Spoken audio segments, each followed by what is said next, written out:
नमस्कार दोस्तों, मैं अंकुर उपाध्याय स्वागत करता हूं आप सभी का आपके अपने YouTube channel share market analysis में। एक बार फिर से बाजार में भयंकर गिरावट होते हुए दिख रही है। निफ्टी 23,300 के नीचे ट्रेड करने लगा है और करीब करीब 112 पॉइंट्स नीचे ट्रेड कर रहा है। लेकिन प्रॉब्लम निफ्टी से नहीं है, प्रॉब्लम एक बार फिर आपकी पोर्टफोलियो में है, मिड कैप स्मॉल कैप में है। कल मैंने अपने अंकुर उपाध्याय एसएमए वाले चैनल पे एक वीडियो भी पोस्ट करी थी जिसमें मैंने आपसे कहा कि एस नरेन जी, जो कि आईसीआईसीआई प्रू एएमसी के फंड मैनेजर हैं, उन्होंने कहा कि बेशक स्मॉल कैप और मिड कैप आपको लग रहा है करेक्ट हो गया है 15-20%, लेकिन their valuations are still high कहीं कहीं।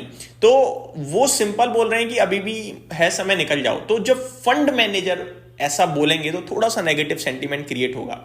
उनका लॉजिक भी मैंने डिस्कस किया है उस वीडियो में, जिसमें उन्होंने बोला कि जो म्यूचुअल फंड इंडस्ट्री है ना, वो अभी भी एक लार्ज अमाउंट रिसीव कर रही है मिड कैप और स्मॉल कैप फंड्स में।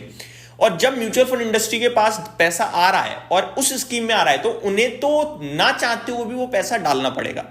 तो क्योंकि वो पैसा आ रहा है तो वो डाल रहे हैं, और वो डाल रहे हैं इसकी वजह से वहां पे अभी भी वैल्यूएशंस हाई ही है। तो ये कुछ रीजंस उन्होंने शेयर करे। इससे पहले हमने महीना शुरू होने से पहले लगभग जनवरी एंड में रॉबर्ट कियोसाकी, जो कि रिच डैड और पुअर डैड के ऑथर हैं, रिच डैड पुअर डैड के ऑथर हैं, उन्होंने भी कमेंट किया था कि फरवरी 2025 जो है वो बहुत ही खराब मंथ हो सकता है मार्केट के लिहाज से। खैर, उन्होंने एक अलग इन्वेस्टमेंट टाइप अपना थॉट प्रोसेस शेयर किया था। बट अभी तक की करंट सिचुएशन क्या है? करंट सिचुएशन ये है कि 22,800 का लो लगा के हम 23,500, 23,600, 700 तक गए। इनफैक्ट ऊपर टिके 2-4 दिन, लेकिन वापस धीरे धीरे नीचे आ रहे हैं। 2 दिन में स्मॉल कैप और मिड कैप ने प्रॉब्लम क्रिएट कर दी है, पैनिक क्रिएट कर दिया है। निफ्टी अगर आप लेवल्स पे देखोगे तो वो स्टिल ऊपर है, अच्छा दिखेगा आपको, लेकिन स्मॉल कैप और मिड कैप नहीं दिखेगा। स्मॉल कैप इंडेक्स आज 2.5% नीचे है, मिड कैप इंडेक्स 2% नीचे है। इस बीच में मार्केट्स को एक सबसे बड़ी चिंता हो गई है ट्रम्प साहब से। और ट्रम्प साहब तो पूरी तरीके से, मतलब एक होता है कि मैं करूंगा, क्या होने वाला है आई डोंट केयर। तो ट्रम्प साहब तो पूरी तरीके से हो गए भाई साहब वन साइडेड टैरिफ को लेकर कि मैं लगाऊंगा ही लगाऊंगा। अभी उन्होंने क्या किया था, China, Mexico, Canada, country specific tariff मारा। कनाडा और मैक्सिको पे रोका, पॉज किया, और चाइना पे इंपोज रहने दिया। चाइना ने रिटर्न में टैरिफ कर दिया किस पे? यूएस पे। ठीक है जी।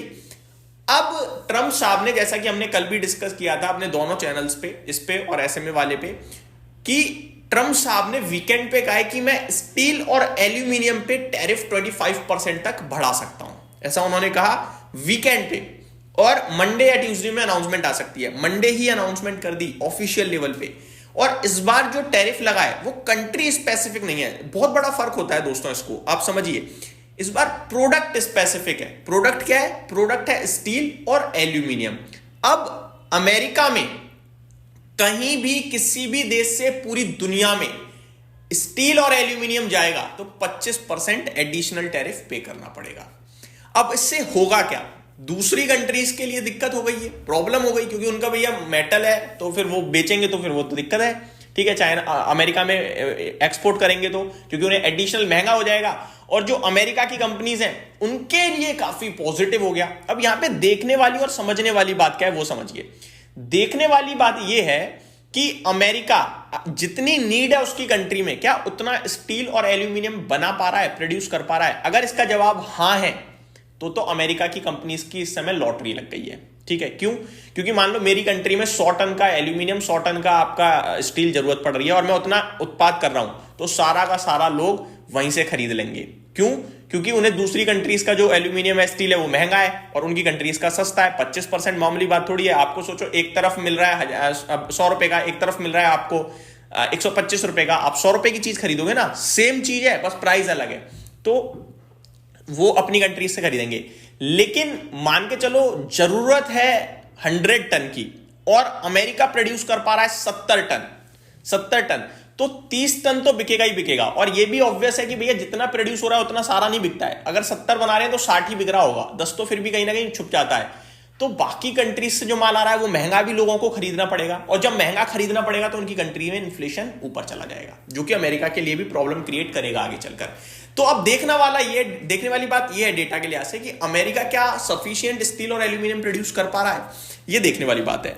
वहीं दूसरी तरफ अपने पीएम साहब जा चुके हैं, फ्रांस पहुंच चुके हैं, धीरे धीरे दौरे करेंगे, अमेरिका भी पहुंचेंगे, तो वहां से देखते हैं क्या संकेत आता है। अमेरिका में तो तेजी रही, क्यों? क्योंकि उनके लिए अभी पॉजिटिव लग रहा है उन्हें कि ठीक है अपनी इकोनॉमी अच्छी होगी, अपनी कंट्रीज पे फोकस है और अपनी कंट्रीज की जो कंपनीज हैं उन पे बढ़ावा दिया जा रहा है, दूसरी चीजों को थोड़ा बैन करके।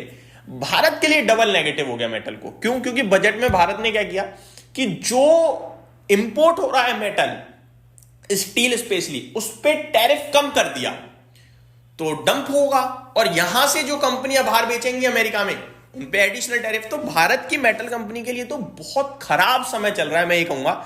लेकिन आज मेटल इंडेक्स क्या है, गिरा नहीं है, आधा % नीचे है केवल।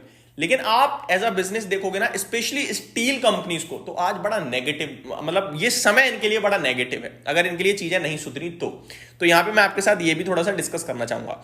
अब आता है फाइनल डिसीजन क्या करें। देखो, आप, मैं या हम जैसे छोटे रिटेल इन्वेस्टर्स ऑलरेडी लॉसेस में बैठे हैं। मैं अपनी भी बात करूं तो मेरी पोर्टफोलियो करीब 8.5-9% नीचे है, ठीक है।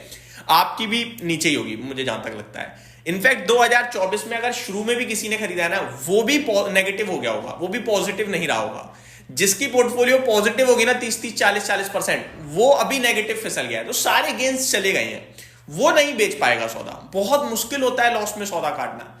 ये सौदा कटेगा बड़े लोगों की तरफ से, और वो बड़े लोगों की जब सेलिंग आएगी ना, तो बायर सामने नहीं मिलेगा, तो वो पैनिक क्रिएट करेगा। ये मार्केट में इस समय हो रहा है। जो बड़े लोग खरीदारी करते थे, वो बड़े लोग सेलिंग करेंगे।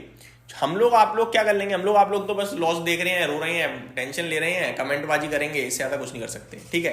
और ज्यादा से ज्यादा क्या होगा, दुख दर्द में आके बेच देंगे सौदा, पर हमारे बेचने से कुछ होने वाला नहीं है। बड़ी क्वांटिटी बिक रही है, उसके सामने बायर है नहीं, एफआईआई एडिशनल बेच रहे हैं, जिसकी वजह से मार्केट में प्रेशर पैनिक है। ये प्रेशर पैनिक कब तक रहेगा, ये है सही सवाल। इसका जवाब ये है कि समय लगेगा। अब कितना समय लगेगा, कोई ज्योतिषी तो हूं नहीं मैं, ना ही कोई है ज्योतिषी, सबका अपना व्यू है भाई साहब। आपके ऊपर डिपेंड करता है कि आप कौन से व्यू को ज्यादा प्रेफरेंस दे रहे हो। जो आप सोच रहे हो, आप उसी व्यू को ढूंढने की कोशिश करोगे। अगर किसी के पास एक भी शेयर नहीं है, तो वो यही कहेगा बाजार तो गिरेगा, मैं पैसा लेके बैठा हूं, वो आपको भी यही बोलेगा।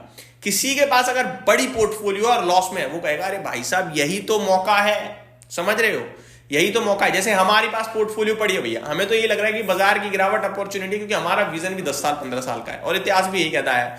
लेकिन इतिहास को गोली मारो, जो भैया लॉस में, जो जिसके पास पैसा है और शेयर्स नहीं है, वो यही कहेगा कि अभी और गिरेगा, तब गिरेगा, मैं सब ले लूंगा। मतलब सारा माल गिरावट में वो खरीदेगा, अब कितना गिरेगा उसको भी नहीं पता है। तो ये सब गुमराह करने वाली चीजें होती हैं दोस्तों। अब देखने वाली बात यह है कि कौन टिक पा रहा है, कौन निकल जाएगा, कहां पे लॉस बुक करोगे, और लॉस बुक करने के पीछे रीजन क्या है आपका। जब आप अगले 3 साल में बैठे रह के भी पैसा बना सकते हो। 3 साल छोटा टाइम नहीं होता है भाई साहब, बहुत बड़ा टाइम होता है। अब उस समय में कितनी दिक्कत हो जाए, वो बहुत दिक्कत वाली बात हो जाती है, देखना। तो ये आपके लिए इस समय की बड़ी डिटेल्स थी। मैंने डेटा एक भी डिस्कस नहीं करा, टैरिफ वगैरह को पूरी डिटेल में डिस्कस करने की कोशिश करी, और इसके ऊपर मैं डिटेल वीडियो अपने दूसरे चैनल पर भी लेके आऊंगा।